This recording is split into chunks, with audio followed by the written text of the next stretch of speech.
ನಮಸ್ಕಾರ. ಆರ್ ಅಡಿಗೆ ಮನೆಗೆ ಸ್ವಾಗತ. ಅವರೆಕಾಯಿ ಮತ್ತೆ ಆಲೂಗಡ್ಡೆಲಿ ಒಂದು ರೆಸಿಪಿ ಮಾಡ್ತಾ ಇದೀನಿ. ಬನ್ನಿ ಹೇಗ್ ಮಾಡೋದು ಅಂತ ಮುಂದೆ ವಿಡಿಯೋದಲ್ಲಿ ನೋಡೋಣ. ಅವರೆಕಾಯಿ ನಾರಿರುತ್ತೆ, ಅದನ್ನ ತಗೊಂತಾ ಇದೀನಿ. ನೋಡಿ, ಈ ತರ ತಕ್ಕೋಬೇಕು. ತೆಗ್ದು ಎಲ್ಲ ಇಟ್ಕೋಬೇಕು. ನಿಮ್ಗೆ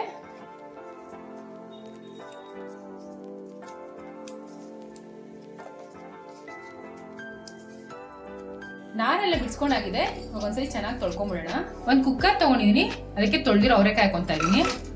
2 ಟೊಮೆಟೊ ಹಾಕೊಂತಾ ಇದೀನಿ, ಒಂದು ಆಲೂಗಡ್ಡೆ, ಸ್ವಲ್ಪ ಉಪ್ಪು, ಒಂದು ಚಿಟಿಕೆ ಅರಿಶಿನ, ಒಂದು ಅರ್ಧ ಟೇಬಲ್ ಸ್ಪೂನ್ ಎಣ್ಣೆ, ಇದು ಮುಳುಗೋಷ್ಟು ನೀರು. ಮುಚ್ಚಳ ಮುಚ್ಚಿಬಿಟ್ಟು ಇದನ್ನ ಒಂದು 2-3 ಸಲ ಕೂಗಿಸ್ಕೊಂಡ್ಬಿಡೋಣ. ಕುಕ್ಕರ್ ಕೂಗಿ ಪ್ರೆಷರ್ ಇಳಿದಿದೆ. ಇವಾಗ ಹೆಂಗ್ ಬೆಂದಿದೆ ಅಂತ ಒಂದ್ಸರಿ ಚೆಕ್ ಮಾಡ್ಕೊಳ್ಳೋಣ.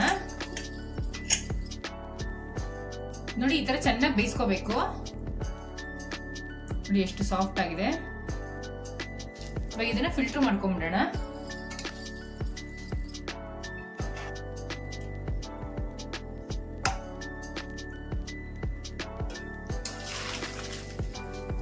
ನೋಡಿ, ಇವಾಗ ಫಿಲ್ಟರ್ ಮಾಡ್ಕೊಂಡಿದೀನಿ. ಮುಂದೆ ಏನ್ ಮಾಡೋದು ಅಂತ ನೋಡೋಣ. ಒಂದು ಒಗ್ಗರಣೆ ಮಾಡಿ ತಗೊಂಡಿದೀನಿ. ಸ್ವಲ್ಪ ಎಣ್ಣೆ ಹಾಕೊಂತಾ ಇದ್ದೀನಿ. ಇವಾಗ ಎಣ್ಣೆ ಕಾದಿದೆ. ಒಂದು 6 ಹೆಸರು ಬೆಳ್ಳುಳ್ಳಿ ಹಾಕೊಂತಾ ಇದೀನಿ. 2 ಒಣಮೆಣಸಿನ್ಕಾಯಿ, 2 ಹಸಿಮೆಣಸಿನ್ಕಾಯಿ. ಇದನ್ನ ಸ್ವಲ್ಪ ಫ್ರೈ ಮಾಡ್ಕೋಬೇಕು. ಫ್ರೈ ಆಗಿದೆ. ಇದು ಸ್ಟವ್ ಆಫ್ ಮಾಡ್ಕೊಂಬೋಣ. ಒಂದು ಬೇಸನ್ ತಗೊಂಡಿದೀನಿ. ಫ್ರೈ ಮಾಡ್ಕೊಂಡಿರೋ ಮೆಣಸಿನ್ಕಾಯಿ ಹಾಕೊಂತಾ ಇದೀನಿ. ಸ್ವಲ್ಪ ಉಪ್ಪು ಹಾಕೊಂತಾ ಇದೀನಿ. ಇವಾಗ ಇದನ್ನ ಹುರ್ಕೋಬೇಕು. ನಮ್ಮನೇಲಿ ಒಳ್ಕಲ್ಲಿಲ್ಲ, ಅದಕ್ಕೆ ನಾನು ಈ ತರ ಮಾಡ್ಕೊಂತಾ ಇದೀನಿ. ಒಳ್ಕಲ್ಲಿದ್ರೆ ಮಾಡಿ ಇನ್ನೂ ತುಂಬಾ ಚೆನ್ನಾಗಿರುತ್ತೆ ಟೇಸ್ಟು. ನೋಡಿ, ಇದು ಹರ್ಕೊಂಡಾಗಿದೆ. ಬೇಯಿಸಿಟ್ಕೊಂಡಿದ್ದೀನಿ ಅವರೆಕಾಯಿ, ಅದನ್ನ ಹಾಕೊಂತಾ ಇದೀನಿ. ಇವಾಗ ಬೇರೆ ಅವರೆಕಾಯಿನ ಚೆನ್ನಾಗಿ ಹಾಕೋಬೇಕು. ಈ ತರ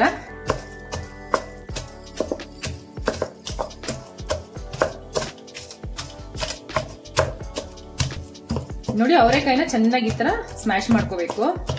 ಟೊಮೆಟೊ ಬೇಯಿಸಿಟ್ಕೊಂಡಿದ್ವಲ್ಲ, ಅದನ್ನ ಹಾಕೊಂತಾ ಇದೀನಿ. ನೋಡಿ, ಈ ತರ ಮೇಲ್ಗಡೆ ಸಿಪ್ಪೆ ಇರ್ತಾರ, ಅದನ್ನ ತಕ್ಕೊಂಡ್ಬಿಡ್ಬೇಕು. ಆಲೂಗಡ್ಡೆನೂ ಅಷ್ಟೇ ಸಿಪ್ಪೆ ತಕ್ಕೊಂಡ್ಬಿಡ್ಬೇಕು. ಈ ತರ ಸಿಪ್ಪೆ ತಕ್ಕೊಂಡಾದ್ಮೇಲೆ ಈ ತರ ತುರ್ಕೊಂಡ್ಬಿಡ್ಬೇಕು.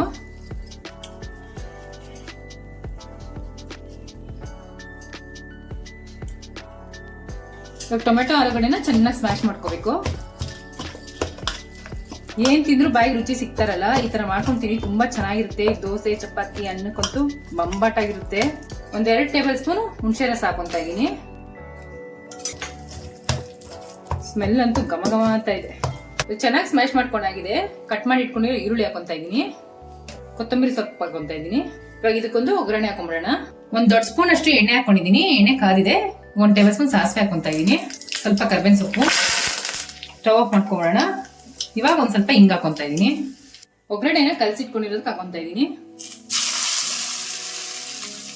ಇವಾಗ ಒಂದ್ಸಲಿ ಮಿಕ್ಸ್ ಮಾಡ್ಕೊಂಡ್ಬಿಡೋಣ. ವಾವ್, ಎಷ್ಟು ಚೆನ್ನಾಗಿದೆ ನೋಡಿ. ಅವರೆಕಾಯಿ ಗೊಜ್ಜು ರೆಡಿ ಆಗಿದೆ. ಟ್ರೈ ಮಾಡ್ಬಿಟ್ಟು ಹೇಗಿತ್ತು ಅಂತ ಕಮೆಂಟ್ ಮಾಡಿ ತಿಳಿಸಿ. Thanks for watching our video. ಈ ತರ ಅನ್ನ ಜೊತೆ ಕಲ್ಸ್ಕೊಂಡು ತಿಂತಾ ಇದ್ರಂತೂ ಸಖತ್ತಾಗಿರುತ್ತೆ. ತುಂಬಾ ಚೆನ್ನಾಗಿರುತ್ತೆ. ಒಂದ್ಸರಿ ಟ್ರೈ ಮಾಡಿ.